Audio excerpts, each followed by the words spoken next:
And thank you again to the choir and to David. Beautiful way to start the service.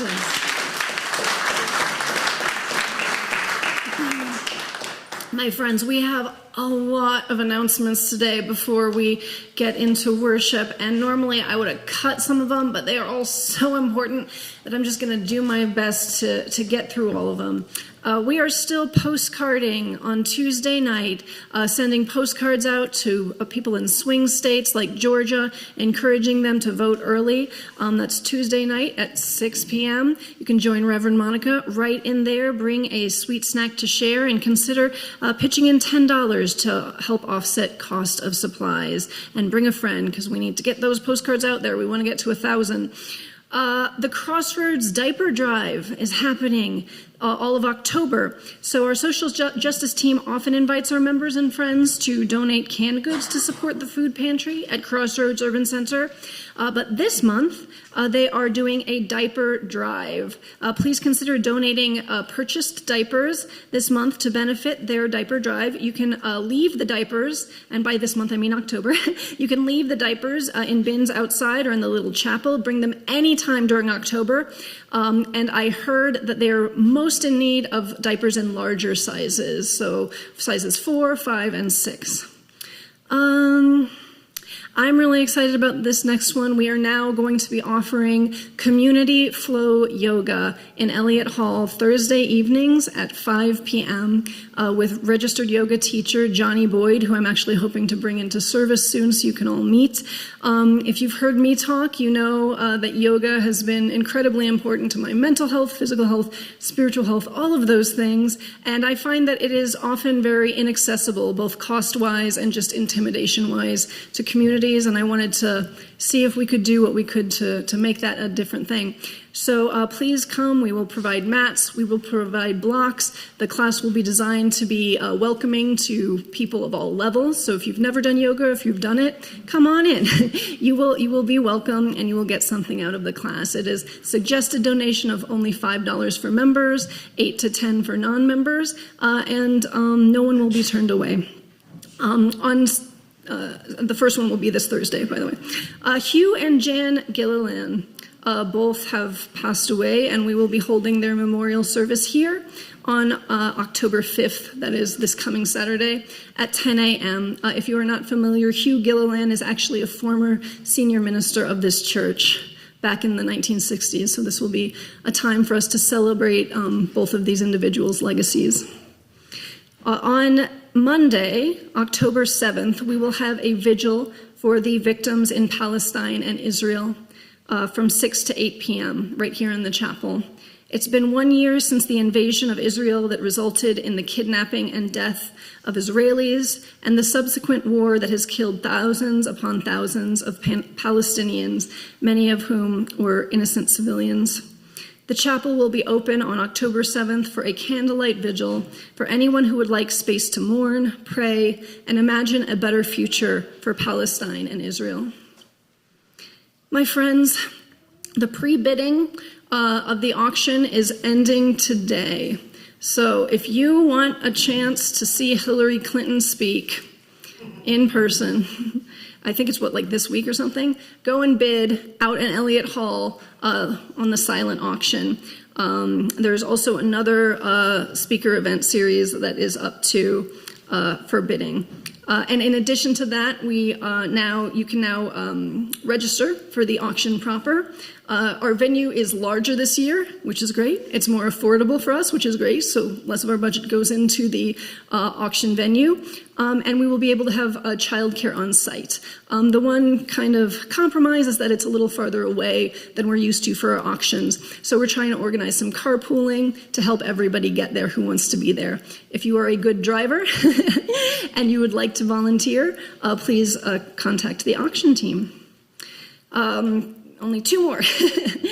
Next week, October 6th, that is next Sunday, after last service, after the 11 a.m. service, there will be a costume swap right outside in the playground, in the garden pavilion, right at noon. So bring your kiddos, bring their costumes, bring your own costumes, I don't know, and swap them. It's a great way to be more economical and sustainable in our Halloween celebrations. Finally, we are not having a normal coffee hour today. No, instead we are having a celebration of the amazing, generous gift that we are able to give the Salt Lake Watershed Enhancement Trust because of the equally generous bequest gift of Naomi Franklin. We're going to be hearing from the National Audubon Society and the Nature Conservancy, and they will share a brief presentation about the trust. And you will also be able to donate yourself to the organization to get more water into the Salt Lake. And we can tell you more about that out there. So let's celebrate. There will be cake and mimosas and beautiful things and bagels out there after the service. All right. Whew, did it. Finally, let's get into it. As many of you know, yesterday, we joined together with South Valley Unitarian Universalist to participate in the Unitarian Universalist Climate Revival. It was a beautiful day of collective reimagining and of hope. With the intention of continuing that spirit in today's worship, I share these words on the revival from the UUA. Throughout religious history, revivals have marked periods of resurgence in people's commitment to their faith traditions. Classic American tent revivals took people out of the everyday and into the world. They brought the community together and served as a galvanizing force for the future, often during times of great change or anxiety. In the midst of overlapping climate crisis and mounting social injustice, we are in a time of great change and profound anxiety.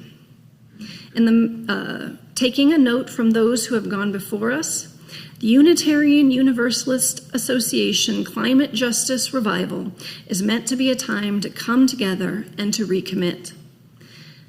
This may be a time to reimagine a way forward for climate justice in our congregation as it relates to a changing world.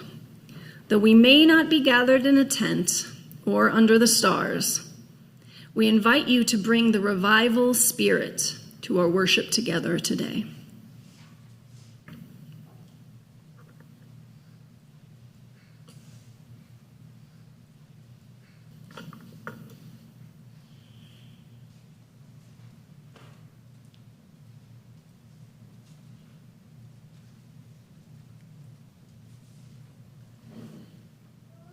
Please rise in body or spirit for our opening hymn. It is in the gray hymnal, number 317. David told me apparently this one is new to you, but the 9 a.m. service can handle it, so I believe you can handle it too.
Beautiful.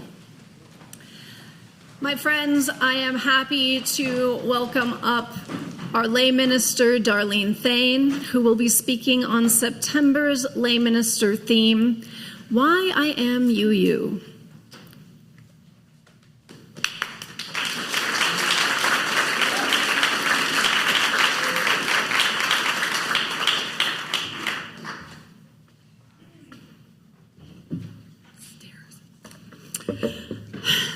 Good morning, my friends. It's an honor to be here with you on this beautiful fall day. Hasn't it been fun to hear the unique and interesting journeys of our other lay ministers into the Unitarian Church? Well, I am the caboose of the lay ministers, and here is my story. It might be a little different, Reverend Jay, because I had a mimosa and my fact checks are gone. My kids. So be ready. I was a fairly compliant and naive, but curious 40-something baby boomer, a late bloomer in many ways. It was our usual Sunday routine of getting myself and my kids hurriedly dressed and off to church by 9 a.m. I was attending my umpteenth sacrament meeting, followed by a Relief Society lesson. My sweet husband, David, as usual, was off much earlier in the morning to perform at the weekly broadcast of the of music in the spoken word with the Mormon Tabernacle Choir on Temple Square, so I was on my own. Little did I know how one Relief Society lesson could change my life forever. My returned missionary husband and I had served in various leadership positions in the LDS Church, and we had raised 2 daughters and 2 sons there. We had questioned and researched a great deal of its history and teachings along the way, and we had serious questions about its validity, and that was when the internet was in its infancy. My very good friend and neighbor Julie, whose first husband had sung for many years in the Tabernacle Choir with my husband, was giving the Relief Society lesson on the origin of man. She basically dismissed Darwin's theory of evolution, and she ended her lesson with a very simple statement, which was, surely no one in this room believes all of that stuff. Well, I was pretty familiar with those scientific theories set forth over 100 years ago, and frankly, I was aghast that she would challenge them so blatantly in a church meeting, since I was under the impression that the LDS Church had a more nuanced view of those concepts. So I just sat there trying to decide whether I should challenge her statement or be a good little girl, as I had always been taught in church, and not cause trouble by stating my opinion about what had been said. It was a real dilemma for me, but I chose not to stand and state my own truth, which was that I believed that evolution and natural selection were pretty well researched by scientists. It made more sense by far than the purely biblical version of human beginnings that she had put forth. I didn't want to ruin her lesson or upset her or any of the ladies, upset any of the ladies in that room who had just sat there metaphorically nodding their heads with no discussion and no challenges to that question at all. To this day, I'm not sure I made the right choice. But I kept my mouth shut, and that's not my forte. However, at the end of the lesson, I simply got up, I picked up my kids from their classes, silently walked home, which is only a few blocks away, and I told my husband about my frustration with the lesson and said that I was drowning in a sea of consensus and I was never going back. Well, I really missed all those friendships and the opportunities for service and the lessons and the spiritual rejuvenation that I had felt on occasion in my church.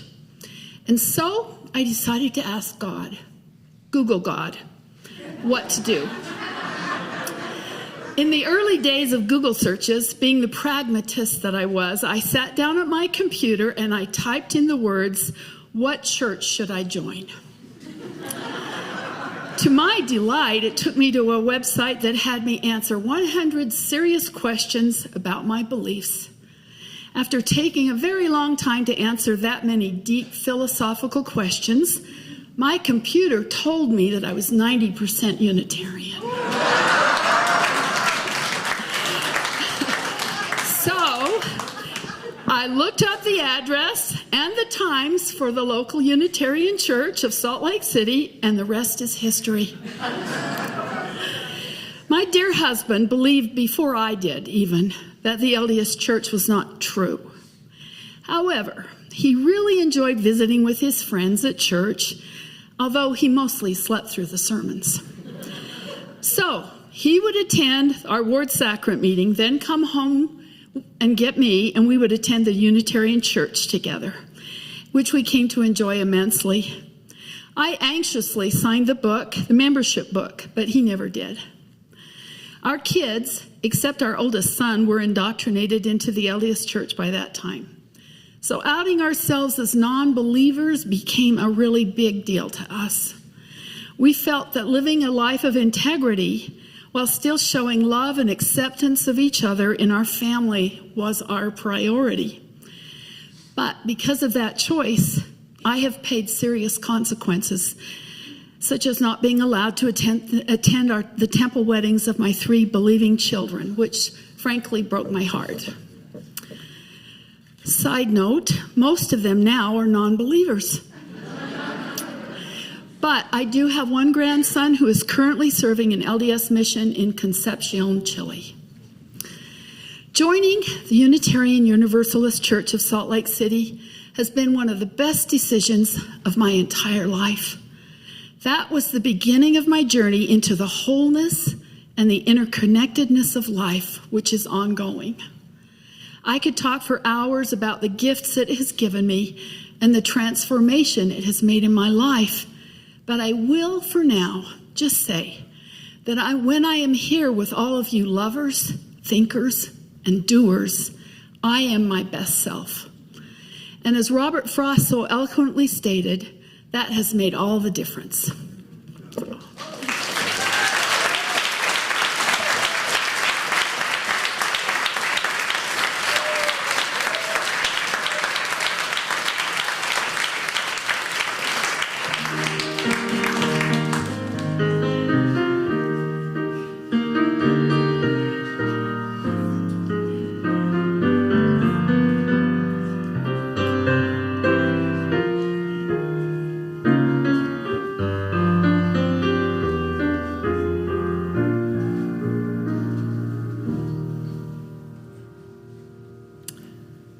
My friends, we have one more speaker to hear. Joan Gregory will tell us a little bit more about the work of the environmental ministry, this donation that will get water into the Great Salt Lake, and Naomi Franklin's gift.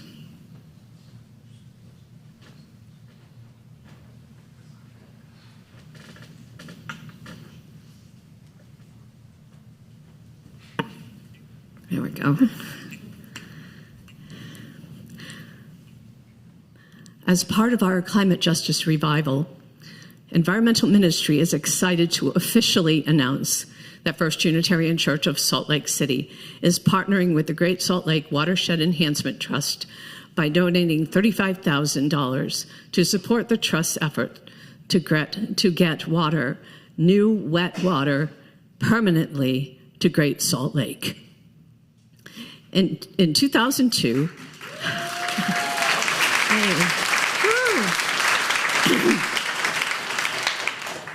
In 2002, Great Salt Lake dropped to its lowest water levels in recorded history, threatening the health of our communities, the future of key Utah industries, ecological balance, watershed resiliency, quality of life, and the survival of millions of migratory shorebirds and other wildlife. In response, the Utah State Legislature unanimously passed and Governor Cox signed HB 410, authorizing $40 million for the Great Salt Lake Watershed Enhancement Program to set up a water trust to enhance water quantity and quality for Great Salt Lake and its wetlands. The Trust's mission is to help preserve the irreplaceable wetlands and waters of Great Salt Lake by fostering collaborative partnerships and innovative water projects for the benefit of people and wildlife. The state's initial investment in the Trust is just a start. The Trust is required to provide a significant match of monetary or in-kind donations. That is where we can help. Our initial donation is made possible by a generous gift from the estate of Naomi Franklin to the First Unitarian Church. Naomi C. Franklin, PhD, Professor Emerita in the School of Biological Sciences at the University of Utah, was a meticulous scientist who single-handedly uncovered significant insights of the value in the study of HIV.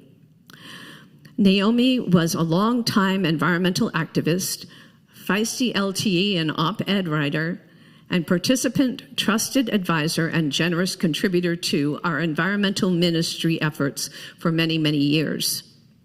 When we learned of Naomi's gift, environmental ministry began our quest for just the right effort to meet Naomi's standards and our own.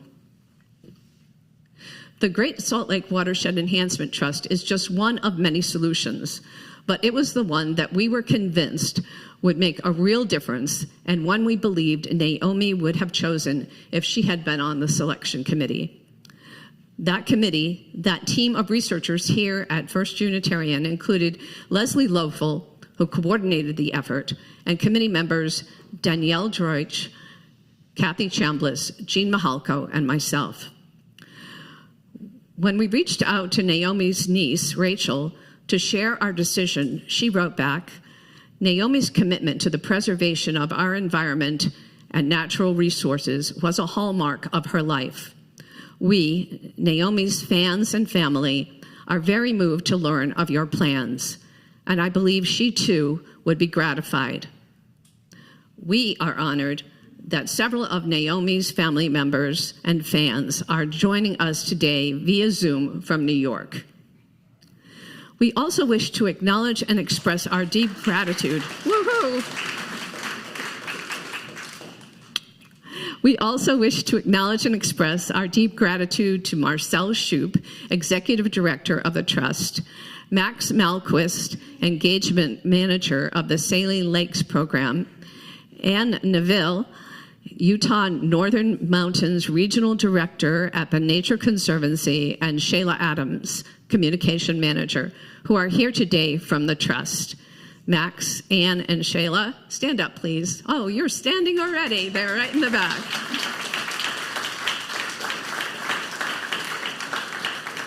Marcel and Max in particular met with us for over 18 months to help us find just the right project where our donation would have the most impact.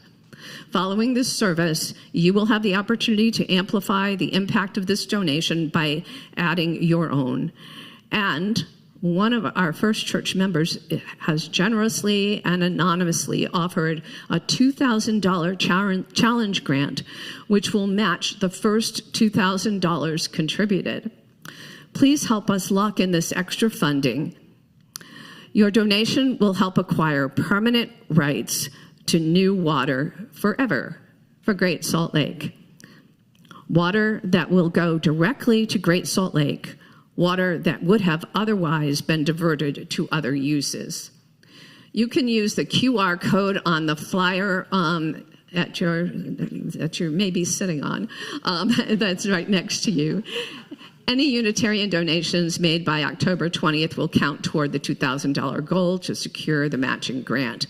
We're hopeful that Naomi's generosity, our choice of the Great Salt Lake Watershed Enhancement Trust, and our additional donations will inspire others to also take this action to save Great Salt Lake. Please join us in our social hall after the service, where you can learn more about the Great Salt Lake Enhancement Trust, our donation, and how to make your own donation. Those on Zoom, you'll be able to watch the presentation too. We are very excited to celebrate this milestone with all of you. Please join us.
Oh, we give thanks for this precious day,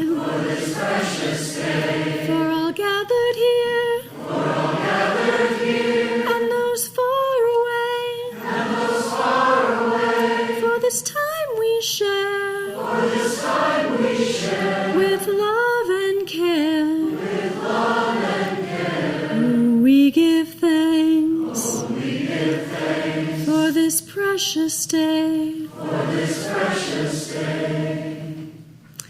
My friends, during coffee hour, you will have the opportunity to donate to get water into the Great Salt Lake, which is a wonderful cause that I'm so happy that we can come together and bring to fruition. And the reason we can do any of this, gather together, make things like this happen, have this beautiful choir, is because the lights are on and our small, mighty, direly overworked staff has food to eat. And so to that end, we are sending around the collection plate. As it does travel around, we encourage you to greet one another, get to know a new person perhaps. The offering for the work of the church will now be gratefully received.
So I was one of the first people to get LASIK. Do you know what that is? Okay. Back in the very early aughts. I think for this to make sense, I need to start a little earlier. Long before I was your senior minister, before my time in Texas, before my long young adulthood in Boston, I spent my undergraduate years, all 5 of them, in Bloomington, Indiana. Anyone? No? Bloomington was and is one of those ubiquitous, quirky, liberal college towns that act as beacons for the weirdos, the queers, and the artists in many predominantly red states. In the first service, I asked if we had one in Utah, and they were basically like, no, we're it. So like, okay, great, it all makes sense now. But Bloomington is much smaller than Salt Lake City, just a little town. And after growing up in the city and later the suburbs of Indianapolis, Bloomington was really where I learned to love nature. Now, if you've never been, I feel confident in saying that Bloomington is probably one of the most beautiful college campuses in the country. Nestled in the rolling hills of southern Indiana, the native limestone buildings are all but hidden in what I unironically call an enchanted forest. Large old maple, oak, and walnut trees don't line the stone paths between departments so much as the paths wind through the wilds. And as you make your way to English or statistics or history, you often find yourself interfacing with non-human beings, such as bunnies or blackbirds or chipmunks, who look at you not with fear or even amusement as much as a kind of, can you hurry up and get on with it because you're harshing my vibe kind of energy. So my sophomore year, I took my very first religious studies class. It was actually called Deep Ecology. And in it, I learned about spiritual perspectives, many of them based on native traditions, that viewed Earth and nature as beloved family members.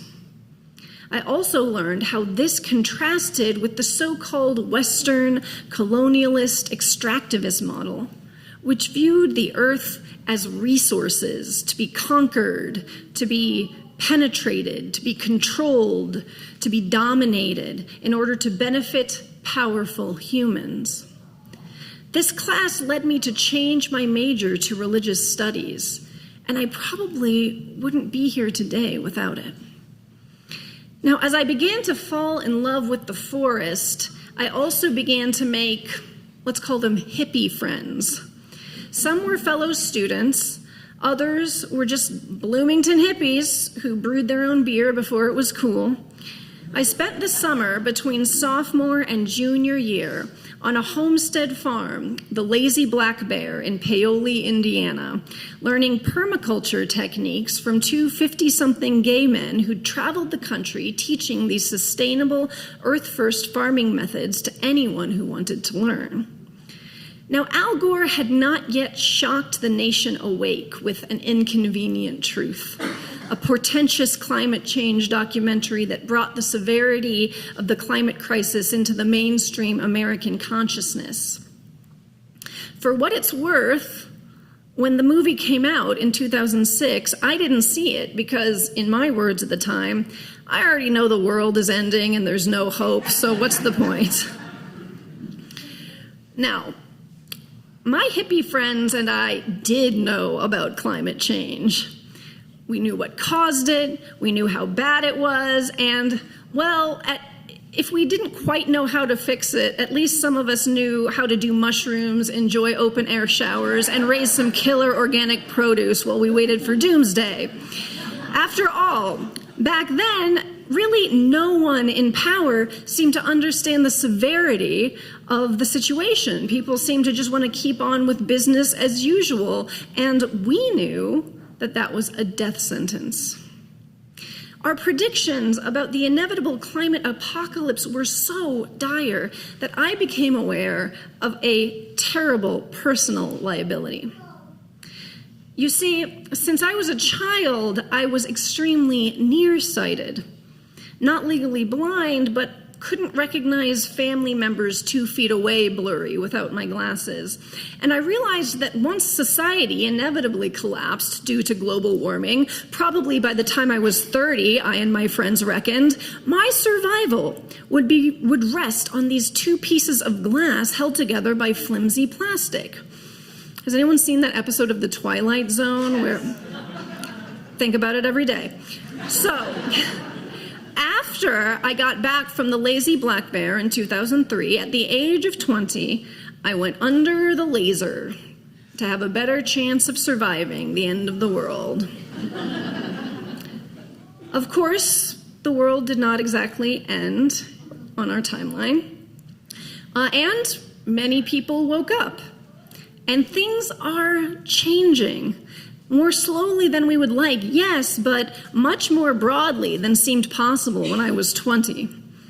And now, over a decade after my very smart, well-read hippie friends and I predicted there would be all-out chaos everywhere, I am old enough for a new pair of glasses.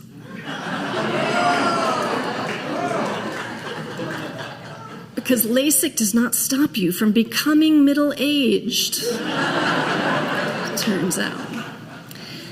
I saw a recent interview with President Barack Obama where he told an anecdote about a conversation with his daughter, Malia, who is now 24.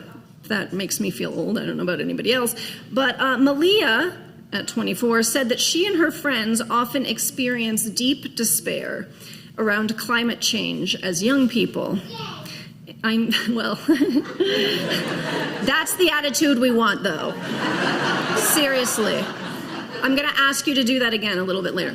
So, Malia said she and her friends often experience deep despair around climate change as young people because in the best case climate change scenario projected by scientists, the world's warming peaks in this decade, and total global warming is below 2 degrees Celsius.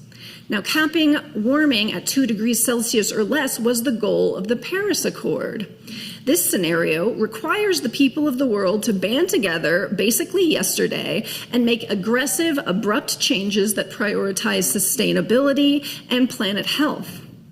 Malia said that it seems clear to her and her friends that our global society is on a trajectory that will fly past that threshold. Because of that, they often feel hopeless, like the world will burn no matter what they do.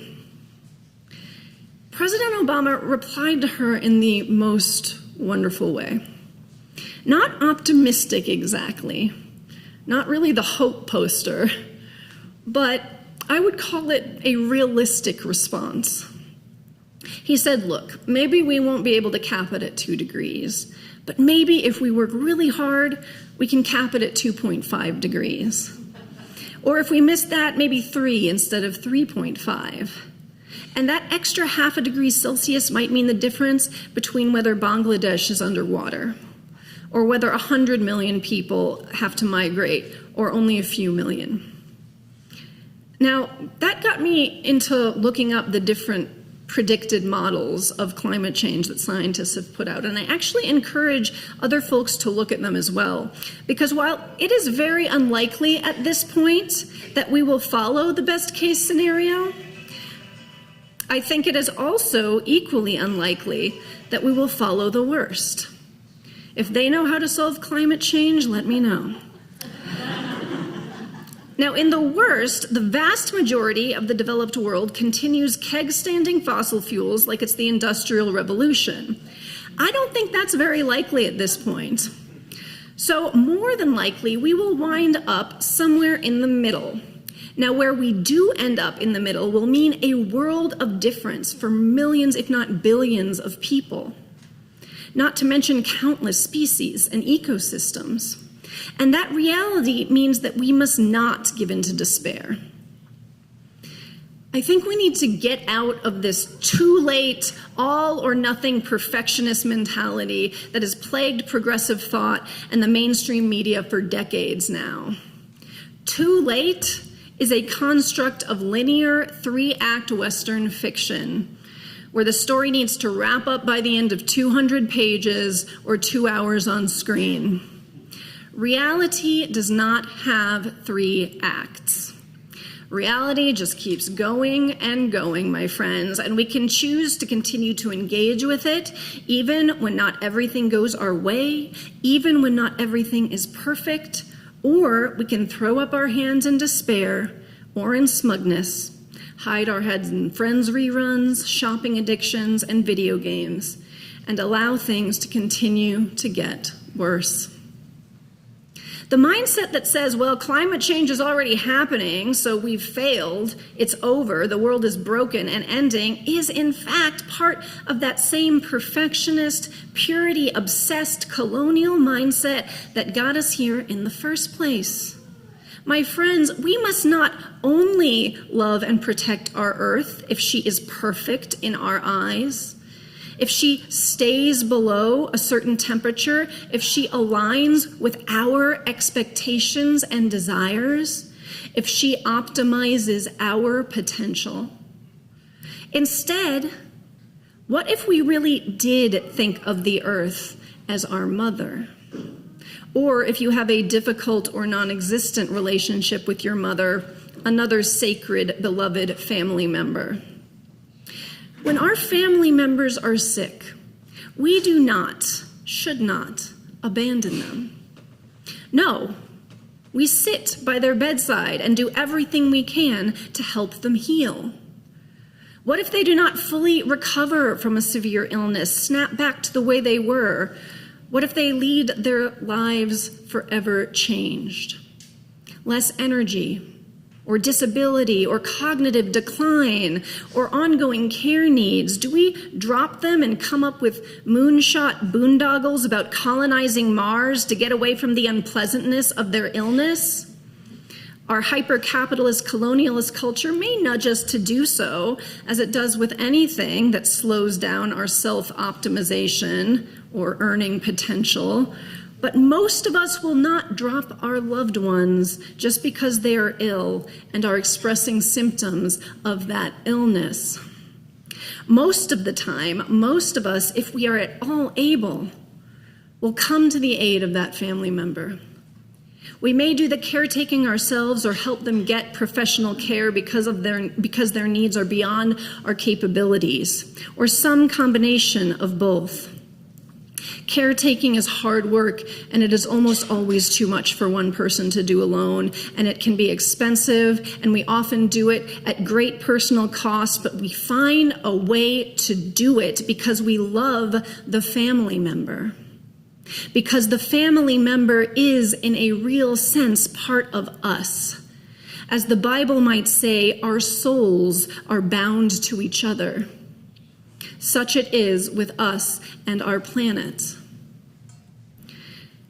As I make this analogy, I'm struck by something else. When we care for family members who are ill, we are often exhausted ourselves, and even more so because of the toll that caretaking takes, and because capitalism offers little material support for familial caretaking, because it keeps trying to shake us down for the last shred of our humanity.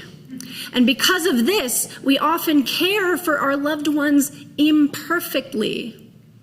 But we still do it because love just might be the strongest antidote there is for that perfectionist, all or nothing, too late mentality.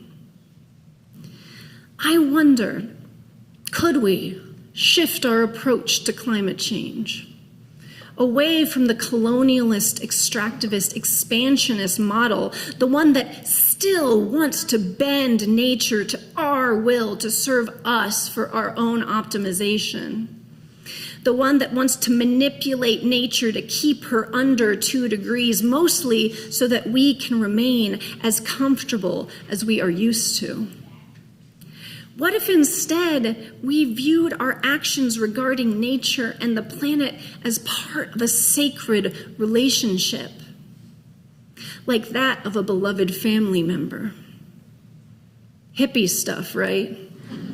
Well, you hired me, friends.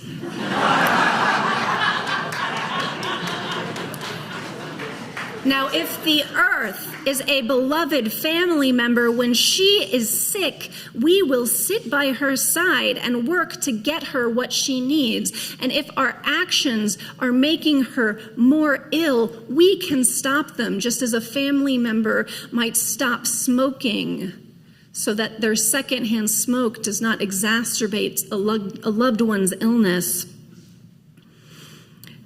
If the earth is our family member, even when we are pulled in so many directions that we may do so imperfectly, we will care for her. We will do so even if we don't get the exact outcome that we want.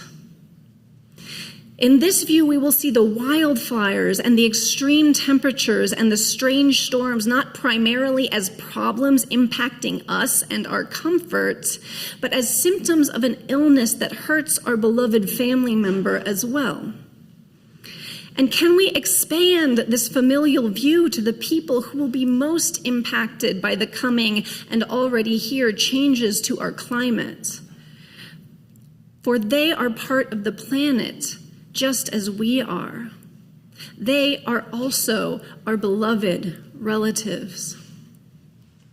My friends, today, instead of mourning what we have lost, I ask us to celebrate the possibility of a new mindset, one that ties our spirits to the spirit of the earth, one that acknowledges that we really are all in this together. And everything we do matters, even relatively small things. After all, we are relatively small things. And we are also intrinsically connected with every other thing on this relatively huge planet. My friends, today we make a difference. Because of Naomi Franklin's generous gift and foresight, we are able to donate this significant amount to the Salt Lake Watershed Enhancement Trust's permanent purchase of water for Great Salt Lake, assuring that water will flow into Great Salt Lake in perpetuity. Now, as you may know, the shrinking of Great Salt Lake is one of the most pressing challenges facing our Salt Lake community. But today, we celebrate joining with others to help care for our beloved family member. Will this fix everything? No. No one is asking us to fix everything.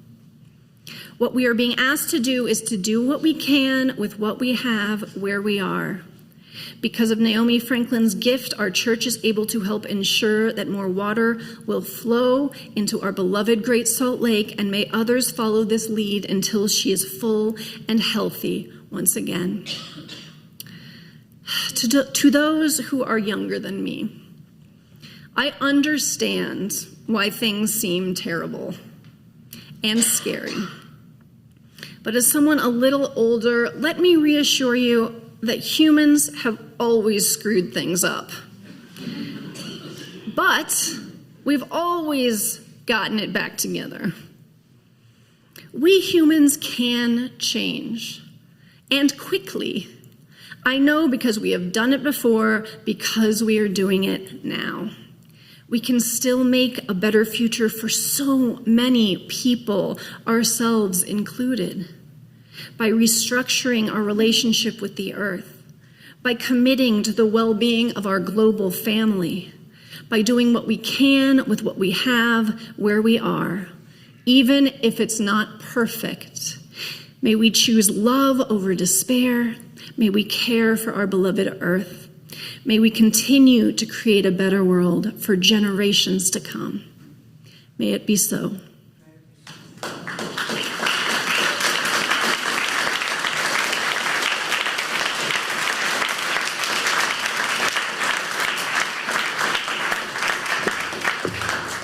My friends, please rise in body or spirit for our closing hymn. You know it, I know it, Blue Boat Home in the teal hymnal. It is number 1064.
May all beings be well. May all beings be content. May our actions be bonded to our deepest values. May we treat others as we would be treated. May we move through each day with compassion towards ourselves, our friends, and our enemies. May each breath bring us closer to our truest selves and to those we love. May it be so.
Thank you to David. Thank you to our choir, to Reese, to Tristan.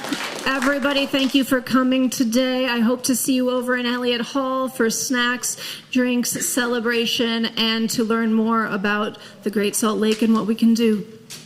Go forth.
So now we're going to hear about the Great Salt Lake Watershed Enhancement Trust. We've got two representatives.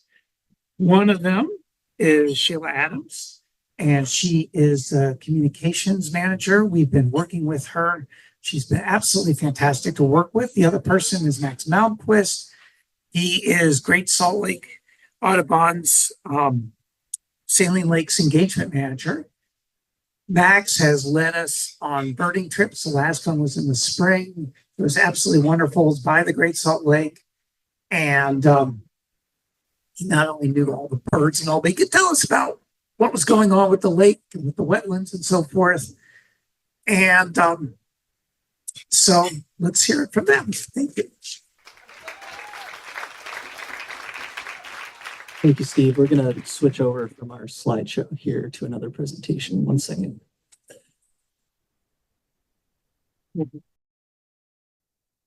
Hi, folks. Thank you, Steve, for that introduction. My name is Sheila Adams, and I'm kind of stepping in today for our executive director, Marcel Shoup. She really wanted to be here, but she wasn't feeling well this morning, so I will be picture brown hair, a little older, and I'm going to read her words to make sure I capture what she wanted to say because she really did want to be here. But thank you so much for having us today, and what a wonderful opportunity to express our gratitude for such generous support from your congregation and the caring individuals in the family of Naomi Franklin. Pretty big deal. Our conservation work and efforts of the Trust are very aligned with all of you. Our desire to do what we can to help preserve the irreplaceable wetlands and waters of Great Salt Lake now and for all future generations to come. The Trust started with an initial state contribution of $40 million. And with many partners and our dedicated staff at Audubon and the Nature Conservancy, we seek to foster collaborative partnerships and innovative projects. And we do this by focusing on protecting existing flows and bringing new water flows to Great Salt Lake and protecting and restoring the wetland habitats that benefit the lake hydrology. And these efforts and our mutual goals become an even greater task in the face of climate change, which we talked a lot about today. So yeah, and on that note, I'll kind of more personally, I wanted to thank you for letting us come to your service. It really struck a chord with me. I was born and raised in Utah, and I have spent my whole life playing in the Wasatch Mountains and on Great Salt Lake, and I really care about our environment.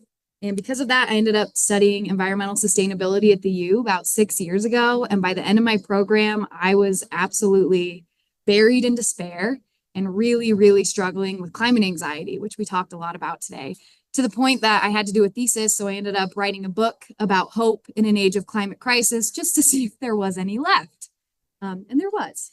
And I've been with the Trust for a year now, and I have to say, I have never felt more hopeful. This position in this organization has really instilled just so much optimism, because there's such great coordinated efforts all around Great Salt Lake. And I'm happy Joan said that the Trust is only one of many solutions. And it's so cool to see all of those solutions working in tandem. And your really generous donation is amplifying that work. So let's see what else Marcel had to say here. Pelicans.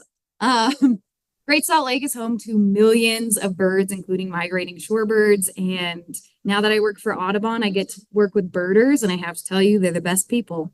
So we love birds. I'm still learning about them.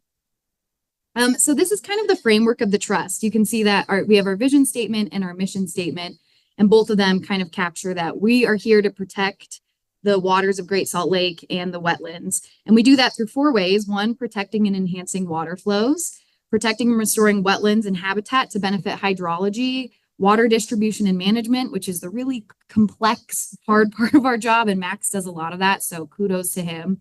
And then we engage and we leverage our funding. This year or last year, we put out our 5-year strategy, and these are our main goals that we want to achieve by 2028. So you can see the big ones are that we want to protect existing and secure additional flows of 100,000 acre feet per year on a diversion basis. And we also want to protect or restore at least 20,000 acres of wetlands and associated habitat surrounding Great Salt Lake, which is no small task. So this is, we want to give you a visual of what your donation is doing today. So the water that you've, the money that you donated and that has secured is coming from Utah Lake, flowing through 51 miles of Jordan River and into Great Salt Lake. So this was from a water release that we worked on that happened it started at the beginning of September and is going through mid-October. And this is what it looks like when they open up those head gates and they let the water flow through. So it doesn't look like much, but it's doing so much for the riparian ecosystem of Jordan River, as well as providing endless benefits for Great Salt Lake. And with that, I'm going to turn it over to Max Malmquist. Thank you, Sheila, and good afternoon, everyone. My name is Max Malmquist, and I'm the engagement manager for National Audubon Society Saline Lakes program. And in addition to working in bird conservation, I work with Sheila and Marcel and Ann Neville and others from Audubon and the Nature Conservancy to fulfill the mission of the Great Salt Lake Watershed Enhancement Trust. And in particular, I help with the behind-the-scenes efforts are doing some of the administrative and coordination related tasks for water transactions to get more water to Great Salt Lake. And I'd just like to reiterate our gratitude to Naomi Franklin and her family, as well as the First Unitarian Church, the Environmental Ministry, and all of you here today celebrating this wonderful gift. This is a very significant contribution by a group to the Trust in order to acquire new water for Great Salt Lake in perpetuity. And as Joan, Reverend Jay, and others have mentioned earlier, this is a significant step forward and tangible action taken by the First Unitarian Church, and that we hope that this gift sets the stage for others and other organizations to follow in your footsteps. This is also a very special day for us, and I think I speak for all of us at the Trust when I say that we can't thank you enough for your contributions to Great Salt Lake, the birds, the ecosystem, and the surrounding communities. And I wanted to take a step back and share with you all how we got to where we are today. And over the past few years, I've had the pleasure of getting to know a very special member of your congregation, and that is Leslie Woelfel. Is Leslie still here? There she is. And not only did she facilitate the introduction of our organizations for this wonderful partnership, but she has also contributed to some of the science in our shorebird surveys at Great Salt Lake, showing compassion and dedication to the lake for future generations of birds and people. And this is Leslie here on our shorebird surveys.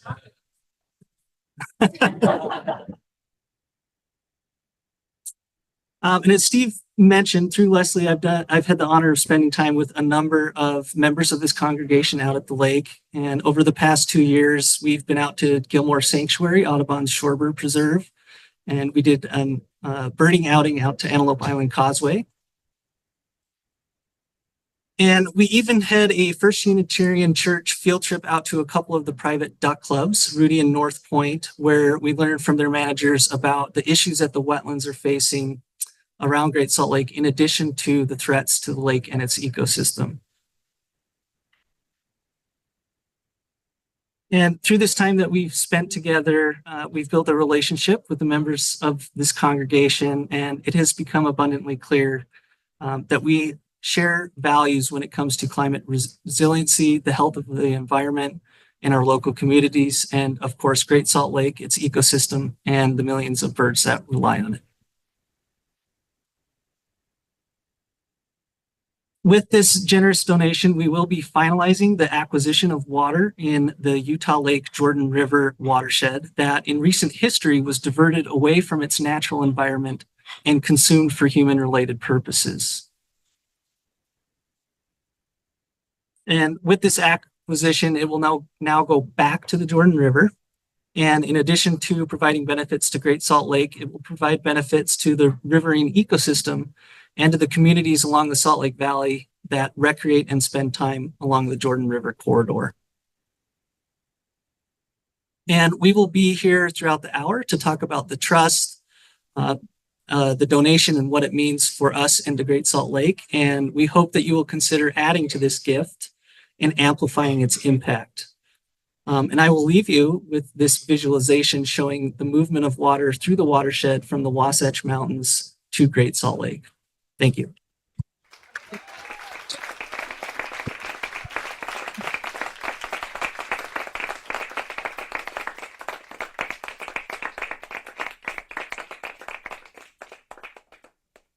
So while you watch that, I hope you will consider donating and adding your gift to what Naomi Franklin has been donating.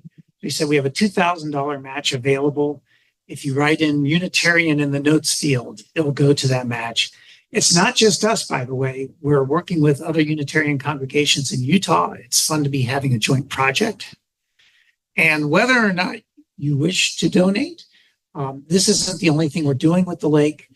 As just one example, Carol Strawn is setting things up on Teams Night to write to our legislators.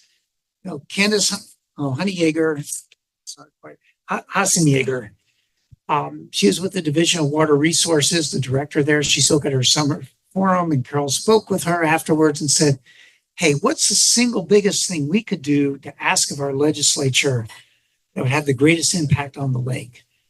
And Candace responded, ask them for more money for the Great Salt Lake Watershed Enhancement Trust.